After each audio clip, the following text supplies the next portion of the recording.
नमस्कार दोस्तों जैसा कि आज देश में आज़ादी का 76वां दिवस मनाया जा रहा है। दोस्तों 15 अगस्त सन 1947 को अपना भारत देश ब्रिटिश शासन काल से आज़ाद हुआ था। दोस्तों 15 अगस्त सन 1947 के बाद हर वर्ष 15 अगस्त को स्वतंत्रता दिवस के रूप में मनाया जाता है, जिसे इंग्लिश में इंडिपेंडेंस डे कहा जाता है। जैसा कि आप सभी को जानकारी होगा कि अपने इस भारत देश पर अंग्रेजी शासन का 200 सालों तक राज रहा, या यूं कहें कि अपना भारत देश 200 सालों तक ब्रिटिश सरकार के शासन के अधीन रहा। दोस्तों अपने इस भारत देश को अंग्रेजी शासन काल से आजादी दिलाने के लिए निम्नलिखित लोगों के नाम लिया जाता है, जैसे भगत सिंह, सरदार वल्लभ भाई पटेल, नेताजी सुभाष चंद्र बोस और महात्मा गांधी। लेकिन यही कुछ लोगों का मानना है कि बाबा साहब डॉक्टर अंबेडकर ने भारतीय स्वतंत्रता संग्राम में भाग नहीं लिया था। दोस्तों इस वीडियो के माध्यम से हम यही जानेंगे कि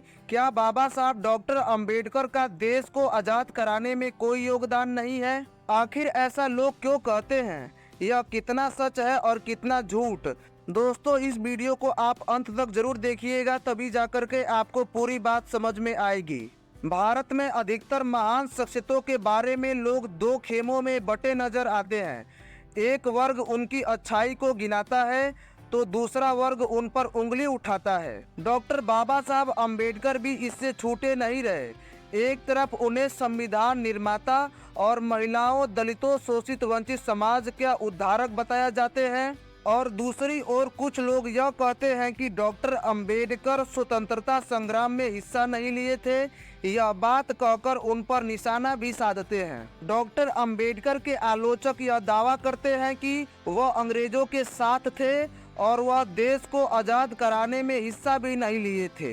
दोस्तों तब सवाल उठता है कि आखिर डॉक्टर अंबेडकर का मकसद क्या था। दरअसल डॉक्टर अंबेडकर का मकसद वही था जो कांग्रेसियों का था। अब सवाल उठता है कि कांग्रेसियों का मकसद क्या थे। दोस्तों उस समय कांग्रेस जैसे तमाम संगठन थे जो अपने समुदाय के लोगों के लिए अधिकारों का मांग किए थे।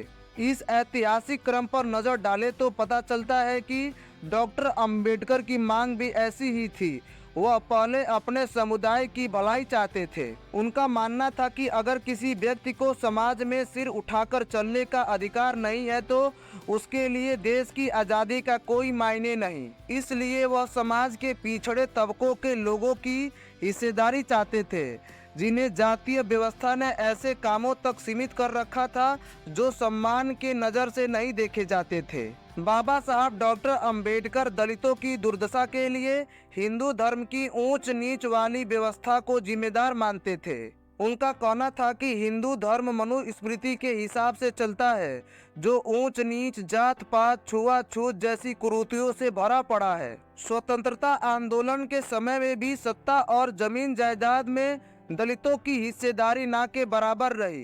दोस्तों बाबा साहब डॉक्टर अंबेडकर का मानना था कि हिंदू वोट व्यवस्था को खत्म किए बगैर यह मुमकिन नहीं है कि दलित समाज के लोग समाज में सम्मान के साथ जी सकेंगे। बाबा साहब डॉक्टर अंबेडकर दलितों की दशा सुधारने वाली मांगों पर अड़े रहे, वही कांग्रेस लगातार अपनी मांगों तथा आंदोलनों का दायरा बढ़ाती रही। कांग्रेस ने दलितों से जुड़ी मामलों को अनदेखा तो नहीं किया, लेकिन उनकी स्थिति सुधारने के लिए कुछ किया भी नहीं। दोस्तों कांग्रेस का यह मानना था कि जब देश को अंग्रेजी हुकूमत से आज़ादी मिल जाएगी तो दलितों के साथ होने वाले अत्याचार जैसे जात पात, छुआछूत, ऊंच नीच अपने आप खत्म हो जाएगा।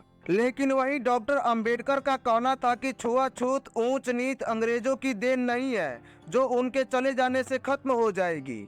दलितों के साथ यह भेदभाव तो धार्मिक आधार पर सदियों से हो रहा है। दोस्तों अब तक जो कहा गया है उनकी गंभीरता को पूरी तरह समझने के लिए आपको पहले उन वास्तविक कारणों को जानना होगा। अब सवाल है कि कांग्रेसी अंग्रेजों से इतना नफरत क्यों करते थे और वे क्यों चाहते थे कि अंग्रेज भारत छोड़ दें। अंग्रेजों से वह नफरत इसलिए करते थे कि जितने भी कांग्रेसी थे वह लगभग सभी ब्राह्मण थे।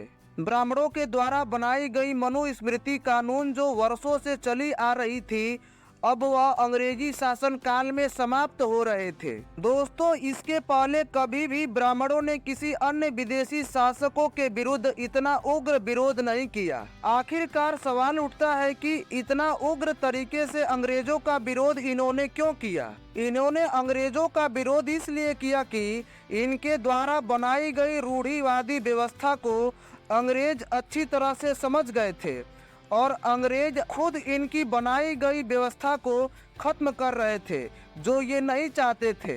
जब इन्होंने देखा कि हमारे द्वारा बनाई गई छुआछूत, ऊंच नीच, जात पात जैसी तमाम व्यवस्था को अंग्रेज खत्म कर रहे हैं, तब जाके यहाँ के ब्राह्मणों ने अंग्रेजों का विरोध किया और भारत छोड़ो आंदोलन का नारा दिया। अंततः अंग्रेजों ने इन कांग्रेसियों से कहा, अगर मैं इस भारत देश को छोड़ करके चले जाएंगे तो आप इस देश को कैसे चलाएंगे। ना तो आपके पास कोई नियम कानून है, ना आपके पास कोई संविधान है। तब जाके आज़ादी से पहले ही सन 1946 से भारतीय संविधान का निर्माण कार्य शुरू हो गया था। जब अंग्रेजों ने यह देखा कि भारत में संविधान कार्य का निर्माण शुरू हो गया है, उसी उपरांत 15 अगस्त सन 1947 को अंग्रेज भारत छोड़ करके चले गए और फाइनली बाबा साहब के कड़ी मेहनत के बाद 2 साल 11 माह 18 दिनों में भारतीय संविधान 26 नवंबर 1949 को बनकर तैयार हुआ, जिसे हम संविधान दिवस के रूप में मनाते हैं। और ठीक उसके 2 माह बाद 26 जनवरी 1950 को हम सभी भारतीयों पर संविधान लागू हुआ, जिसे हम सभी भारतीय गणतंत्र दिवस के रूप में मनाते हैं। दोस्तों, अंग्रेजों की गुलामी से ये सभी ब्राह्मण आजाद हो गए। तो आजादी के 76 साल हो गए, लेकिन आज भी दलितों के साथ भेदभाव हो रहा है। आज भी दलितों को मंदिरों में घुसने से रोका जाता है।